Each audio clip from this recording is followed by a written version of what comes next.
exciting episode on Youth and TV Taraba. I am your host, Eunice Yakubu Adamu. Today we'll be discussing a very important and exciting topic, age in marriage syndrome. Before we go into that, I would love my guest to introduce herself. Good morning. I am Mrs. Paul Alechino, a wife to the Vicar, Cathedral Church of Christ, Mayodasa. Thank you very much. I'm so happy to have you in the studio this morning. Thank you. Yes, our topic, age in marriage syndrome. Marriage, as it is, has been a pressing issue in the hearts of so many people, especially we the teenagers, the singles. And you'll be wondering, going into marriage is not easy. But then we'd love to know, what is marriage? What is this marriage all about? So Ma, please, can you tell us what is marriage? Well, in simple parlance, I will say that marriage is the relationship that exists between a husband and a wife. It is the coming together of a man and a woman to become husband and wife. That is basically what marriage is. That is basically what marriage is. Yes. So that means marriage is essential to human in general. Yes. So as a single now that is getting ready to go into marriage, what do you think should be the steps such person should take in preparing towards marriage? Well, as a single, you can't just get up one day and say you want to get into marriage. Okay, there are so many things you put into consideration. You earlier talked about age. Now we are talking about age syndrome in marriage. And for us to talk about a syndrome, we need to know what it is. All right. Now, syndrome basically has to do with, let's say, a disorder, a form of disorder that involves signs and symptoms of abnormalities. Okay, so there are things you consider before going into marriage. Now, are you psychologically ready for it? Are you emotionally ready for it? Or you just get up and say, because everyone is getting married, you want to get married. Now, if that would be your impetus, it would be a wrong move. So you need to be ready emotionally, psychologically, and then age plays a very, very important role in it. Now, according to the United Nations, they posited that the age of 18 should be a minimum age for someone to venture into the institution of marriage. Okay. I would say that is very, very true, because a child cannot go into marriage. Now, marriage is between a man and a woman. And for someone to be called a man, it means you've come of age. So you must get to a certain point, you must get to a certain level for you to say, I want to venture into marriage. At least age should count, like you're mature enough to get into what we call marriage. Okay, we're talking about age here. I don't know, I'm kind of confused. When you're 30, doesn't mean you're mature enough to get married. When you're 15, doesn't mean you're mature enough. Now, let's just leave age out of it now. Is age the same thing as maturity? Or the fact that you are 20, you are okay to get into marriage? Well, I wouldn't say exactly that age is equivalent to maturity, but it counts. Okay, someone that is below 18 years, you can call the person a child. Based on United Nations standard of the minimum age for marriage is 18 years and above. But a child of 9 years wants to go into marriage, I don't think if that will be okay. And so age is a factor also in marriage. And like you earlier said, one who is 30, at least the person is of age. 30 years, the person is of age. At least that individual can accept what comes with marriage, the challenges, the hurdles that comes with marriage at 30. You are mature enough to get into it. Yes. And I believe at 30, at least you're emotionally okay and ready for what comes with marriage. Wow. All right, let's go down to this line. If you look in our society today, you see young ladies, singles, at the age of 30, 35, or approaching their early 30s. And then you hear stuff like, your mates are getting married. What are you still doing here? So this kind of creates a tension in their minds. Because let's look at our African society today. It's like they've placed an age, they placed a number, like 30. on the marriage stuff. So once you're above 30 and you're not married, it's like you become a prayer point in the society. So what can you say about that? Attaching such age to people, especially those singles out there, is it right? Well, I would say in itself it is not. Okay. Because being a single does not mean it's a sin. The fact that you're still a single, you're not yet married, it doesn't mean you're not going to be married, but you're not yet married. It doesn't mean singlehood is a sin. So I would like to speak to singles out there to embrace themselves. The fact that you're single right now does not mean that you've lost hope. It doesn't mean you're not beautiful. It doesn't mean you're not smart. It doesn't mean you don't have all it takes to be married. Life is turn by turn. When is your turn? You will get married. And I'll also like to speak to the society on the fact that there's no need for stereotyping whatsoever. The fact that someone is 30 and she is still in her father's house does not mean she should be stereotyped. It doesn't mean she should be talked down upon. And it doesn't mean she should be insulted or pushed away. She should have a sense of belonging. The society should accept her. She should have a sense of belonging. She should be loved. Okay? And when it's time for her to marry, why not? She will. It's not something that because others are getting married, you should venture into it. Or because your parents are saying you're old enough, you're 30, and then you start feeling, no, I need to get married. If you go on that, you will crash in the marriage. Because it's not just something you just wake up and say you want to go into it. Yes. So now we've established the fact that such syndrome, age being attached to marriage, have a negative effect on the youth, on the singles. No, not it is in two sides. Okay, I would say for the syndrome, like we talked about syndrome being a disorder. Yes. Now the order is a man getting married to a woman. It's not a child getting married to a child. Okay. Now, a situation whereby a child below 18 years is married, that is a disorder. Okay, that's why it's a syndrome. It's a disorder. And so if you are above 18 and you get married, there's no problem. You know, there are effects for one getting married below the normal age to be married. Now, take for instance, the health of that individual, the sexual health of that individual, and the reproductive health of that individual should be put into consideration. Now, if a child gets married, she stands the risk of even death while giving birth, because she's not ready. The organs that would make her produce are not yet okay.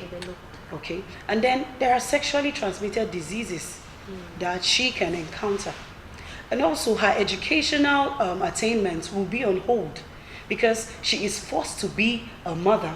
She is forced to be a wife at a very, very tender age.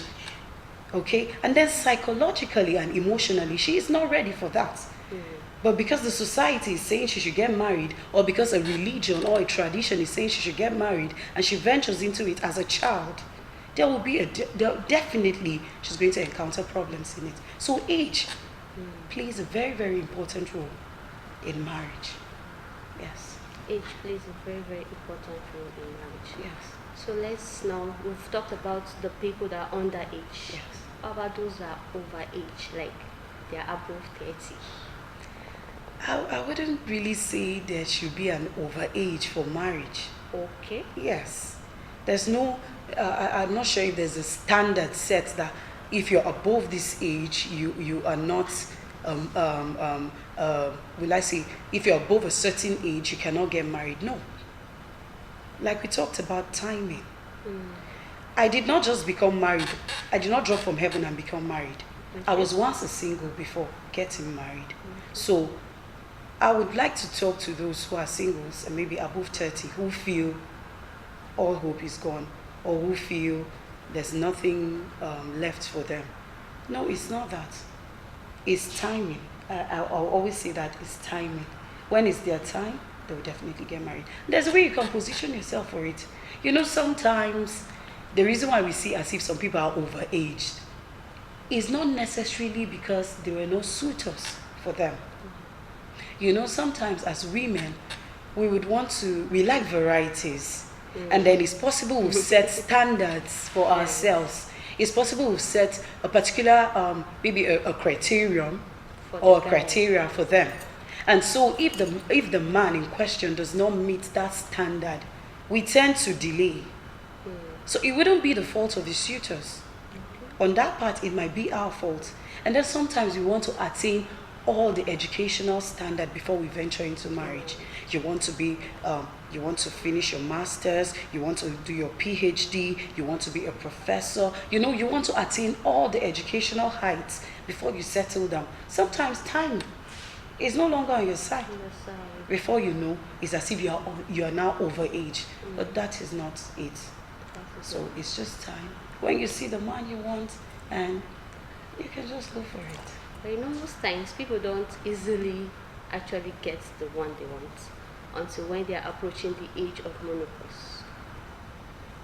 So when they are approaching that age, don't you think there will be tension and fear in their hearts? And then they'll be eager to just jump into the marriage. Anybody that comes, the way it comes, let me just go into it. That would be a very wrong step to take, because time is going to you, because you think time is not on your side, and you just venture into marriage. It would be a very wrong step to take. Take your time. Take your time. So even when they're approaching that age, they should still take their time. Even if you're approaching that age, you should take your time. Don't just rush into it, because you can rush into marriage because you feel your age, you feel you're above the age of marriage, and then you crash in that marriage. First of all, what do you want? Like I earlier said, sometimes it depends on the lady. Okay. If you insist that it must be a man with such standards you've placed for yourself, then it might be a problem. That is when you will run over age. Okay? But sometimes, maybe the suitors coming your way, our parents too form part of that. And then cultures and tradition sometimes make people stay over age in marriage. Now, talking about culture and tradition, there are some cultures that have some unspeakable kind of bride price, very high. That's true. The rate of bride price very high. Very high. And if you have such bride prices and the individual cannot meet up to it, the lady can stay at home for a longer period of time. Exactly. And then sometimes some cultures, they are of the opinion that whenever the lady or the man dies, you must return the corpse to their villages. Okay. And then the man might be saying, oh, I'm married to this woman. I love her. And if she's gone, I would like to bury her where I am. But the culture is saying you should return the corpse. Some men who cannot take it will just say, oh, the marriage, I'm okay with it. I can't go along. And that can make the lady to still stay at home. Okay. And also, there are some cultures that say, it must be a man from my place. For instance, I'm an Igala person. And if my culture and my parents are insisting that I must marry an Igala man, maybe I'll still be at home by now. Because I'm married to an Idoma man. Oh, okay. Okay, so if my parents insisted that it must be an Igala man, or it must be from my own village, or a clansman and all that, it can make me stay at home for a longer period of time. And that will cause overage in marriage. Okay, it might make the single become overage. And also social status. Some parents will want you to marry someone that has a surname in the society. And they ask you, where is he from? Okay, what profession? You know, some parents, a lady walks up to her mother and tells her, Mom, I want to marry a mechanic. And she's like, whoa, a mechanic? You know, social status. Maybe she wants her daughter to marry a barrister, a doctor, a lawyer, you know, an engineer, you know. And so if parents set such standards for their children, it has a way of keeping them at home. So these are factors you consider to make someone over age. That's all. Yes. So, ma'am, if you look at our society today, there are a lot of people that are afraid of getting into marriage. And all this is actually not your fault, based on the rate of divorce we have now in the society. So someone like me now, I'm afraid of getting married, or probably I have a friend or a sister who was married just 1 year and then she got divorced. And then a brother who was married for just 2 years and then he got divorced. Do you think I want to go into marriage? Well, I would say that someone's story is totally different from another one's story. Now, you cannot base your life and your, let's say, your proposed marital life on someone else's failures or success. You are you. You are distinct. You are spatial your own way. The fact that someone else's marriage did not work does not mean yours wouldn't work. Now, some reasons why some people are scared of going into marriages. Maybe their parents, their own marriages did not work. So they feel because my mother's marriage did not work, because my father's marriage did not work, mine wouldn't work. It is a very wrong move to take. And then some other people, maybe while growing up, they saw neighbors, saw aunts, saw uncles' marriages, and then with the troubles, with the struggles in that, with the hurdles they saw in such marriages, they might feel discouraged, they might feel demoralized to go into it. And then while others, especially those who went into their marriages at a very, very tender age, Okay. you know, they were not mature for it psychologically, they were not mature for it emotionally. And when they saw some things in the marriage, oh, is this it? No, they are now faced with reality and they are like, is this it? I'm going to back out. And you know, when you venture into marriage as a child, because you're not yet ready for it, you are traumatized, even in that marriage. Why did I say that? If you go into marriage as a child, you see things in that marriage, especially your sexual life. Now, sex in marriage is supposed to be something you enjoy with your partner. But when you go into it, you're not ready for it as a child. You go into it not because you are ready for it and not because you love that individual, but because society is pushing you into it and you now go into it. You see so many things. Instead of enjoying that marriage, you start enduring it. Okay. You endure it instead of enjoying it. And instead of having this, will I say, this atmosphere of love with your partner, it's like emotional torture. It becomes emotional torture for you instead of love and an atmosphere of enjoyment. It becomes emotional torture for you because you are not yet sound for it. So the fact that people are scared because someone's marriage did not work, because this is happening in another person's marriage, does not mean it will happen to you as an individual. So just believe that I am unique, I am peculiar, and so my marriage must work. My marriage would work. If Mr. A's marriage worked, mine would work. If Mr. B's marriage did not work, it doesn't mean mine will not work. So you just tell yourself, believe in it, that mine will work, and it will definitely work for you. What she just said remind me of something. I've heard someone say she went into marriage just to satisfy the sexual part of her. And then at the end of the day, she was seeking for divorce. Why? Because she was not satisfied. So do you think that is the right reason to get married? It is wrong. Sex shouldn't be your driving force to getting into marriage. Okay? Sex shouldn't be a driving force. It shouldn't be your impetus to getting into marriage. But sex is very important in marriage. Okay? Now, if you make sex the driving force into marriage, when you get there and you don't get the satisfaction you want, you'll be frustrated. And if you get there and you don't get what you were actually envisaging to see in the marriage, you'll be frustrated. But I tell you, the issue of sex in marriage is something very big. Now, someone said, sex is not what gives a man happiness, but peace is what gives a man happiness. I'm quoting somebody. She said, sex is not what gives a man happiness, but peace is what gives a man happiness. Because you can be a nagging wife at home, you can be a troublesome wife at home, and then your husband comes, he just bangs on you and goes. It doesn't mean he's satisfied. It doesn't mean he enjoyed it. But because maybe at that time he needs to just get himself off that's what is going around him. So he just comes, gets it, and goes. But there's no enjoyment in it. But I also say that in as much as people say sex is not the ultimate in marriage, it's very, very important because it has a way of making you and your husband together. Sex binds you, especially in marriage. To me, outside it has a way of taking you apart, but in marriage it binds you. So in as much as we say sex should not be the driving force into marriage, sex is also important in the marriage. It's an act of worship. When you have sex with your husband, this is someone you love. This is someone you get naked with. This is someone you get open with. So it's an act of worship with your husband. You can administer that to your husband and it keeps the marriage. Okay, but it shouldn't be the force. You say, this is it. And then some people say, I want to get into marriage so that I can be free of some financial burdens.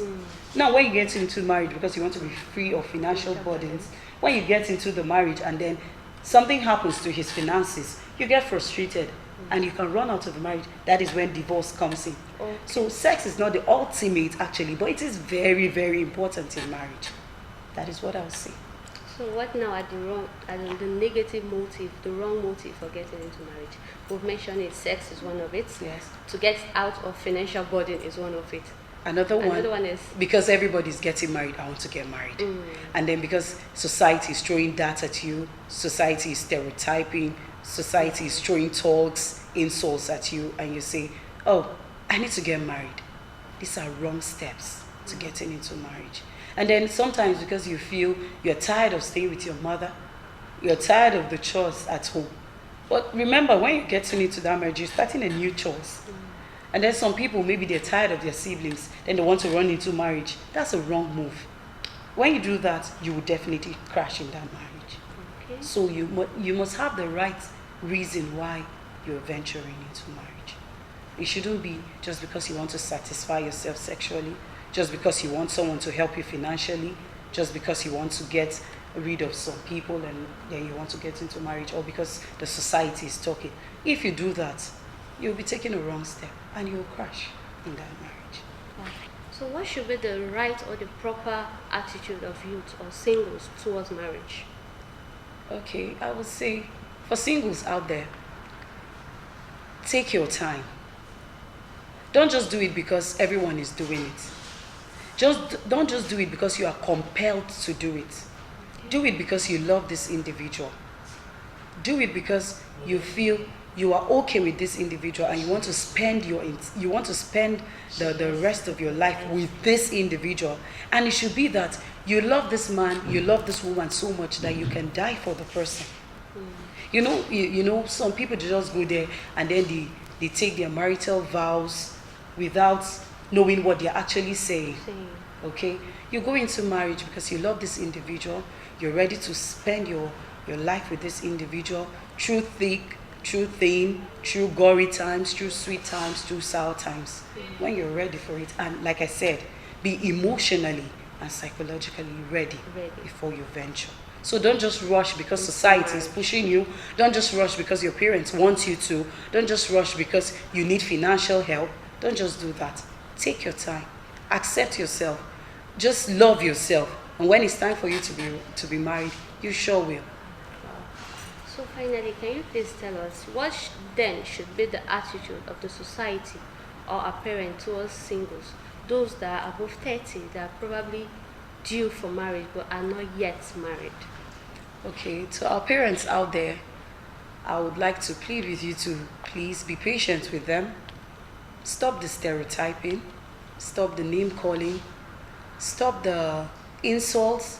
Believe in your children that when it's time for them to be married, they sure will. Do not force them into it. At the end of the day, they might have rooms for regrets. So just allow them, when it's time for them to be married, they will. And the society, because it's not just parents. So the society also is still the same thing to the society. You know, mostly it's the society that throws that at singles. It's the society that throws names and all at singles. So please stop all those name calling, stereotyping. Just accept them. Let them feel a sense of belonging. Let them feel that single. Let them have this. Let them have this environment of acceptance that singlehood is not a sin. And it's not as if they are not smart enough. It's not as if they are not beautiful or handsome enough to get married. But it's just time. Wow. Yes. Thank you very much, ma'am. I'm so happy having you on this show this morning. I wish we have much time, but please, youth, if you didn't get anything today, but just get one thing, that marriage is supposed to be enjoyed, not endured. Thank you very much for joining us. I will be happy and glad to see you next time on the same station. I remain your host, Eunice Yakubu Adamno. Bye for now.